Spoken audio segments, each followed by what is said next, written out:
can say just off the bat that we should all be really proud of the Tumwater girls track team. Como says they raised eyebrows at the state track championships over the weekend because of what they did after the race. And they chose to do it after the race, not before the race, which was also really classy of them. You saw multiple students putting on T-shirts that said, "Keep women's sports female." And it's one of those statements like, wait, keep women's sports wait, what? Huh? Exactly. Because we now, still in 2025, are pretending that a woman is not a woman, that a man can be a woman or a boy can be a girl.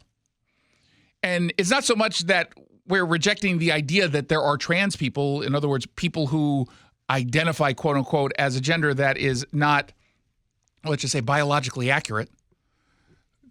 We're simply saying that we've got gendered sports, I thought for a reason, that was all understood, well understood. We decided to completely destroy that notion under the guise that, yeah, as long as you identify as a girl, you can compete against other girls. And they're saying, yeah, no. Now, it feels like Como is trying to, and this is Chris Daniels, so maybe they are trying to just get like the girls in trouble for something or the coaches in trouble.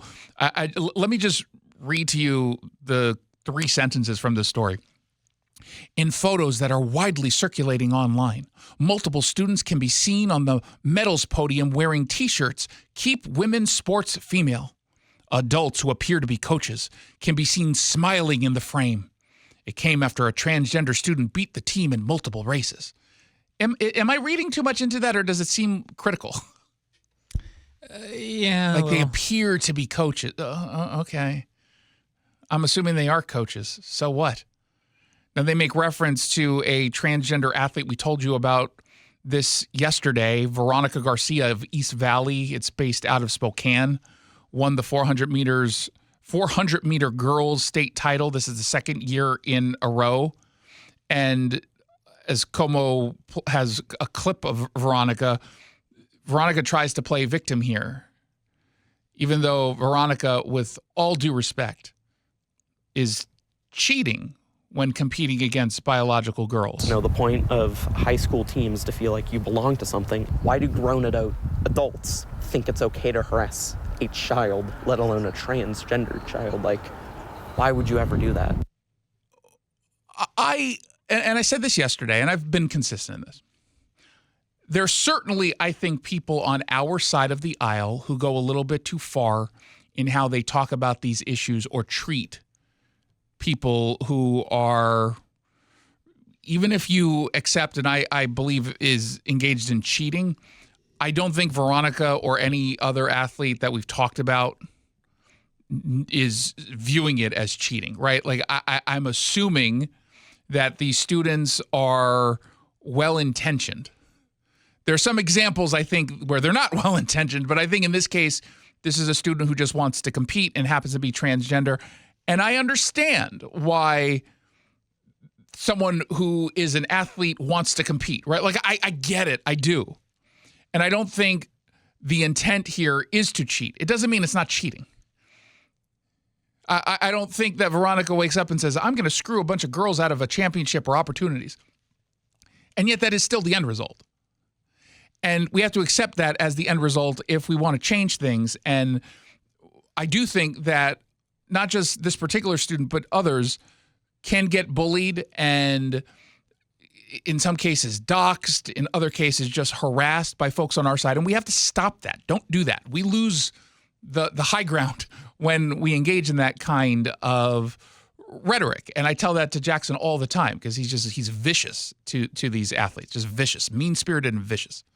You can acknowledge it, but we had a talk and you decided to stick to just the facts.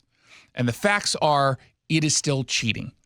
Changing one's pronouns does not change one's biology.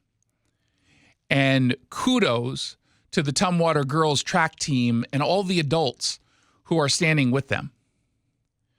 I don't know if this is going to result in any kind of punishment for these students or the staff from the Tumwater School District. I don't know. The school board in Tumwater passed a resolution earlier this year supporting the move to get the WIAA to allow for girls only to compete against girls, so they seem, at least on the surface, as a district supportive of female athletes. That doesn't always mean that an individual school is. Wasn't one of the students that we talked to in the past from Tumwater High School who got benched after she refused to play against a biological boy? Yeah, that was Tumwater. Yeah, I believe she went to Tumwater. So the district might be supported, but maybe not the school. So I don't know. I don't know. We'll obviously keep an eye on this, and if they do end up getting in trouble at all, we're going to call it out, and we're going to push back, and we're not going to say that this is okay. It's not okay. It's worse, I think, than some of the bullying against people like Veronica Garcia, because frankly, simply coming out as a biological girl and saying, I should only face biological girls in girls' sports, you can get bullied and harassed just for that very mainstream position. That mainstream position. This is not difficult to understand. The vast majority of Americans are on the side of the Tumwater students and staff.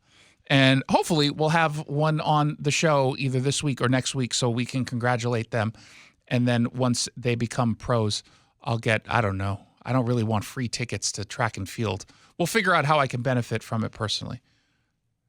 Well, what's the point? Always thinking one step ahead. Well, what's the point of backing potential, future mainstream athletes who could get on some team or with the Olympics? I don't want to go to the Olympics. Well, maybe just because it's the right thing to do. Okay, that's a good point. The kids like it. Shut up. I knew they were on my side.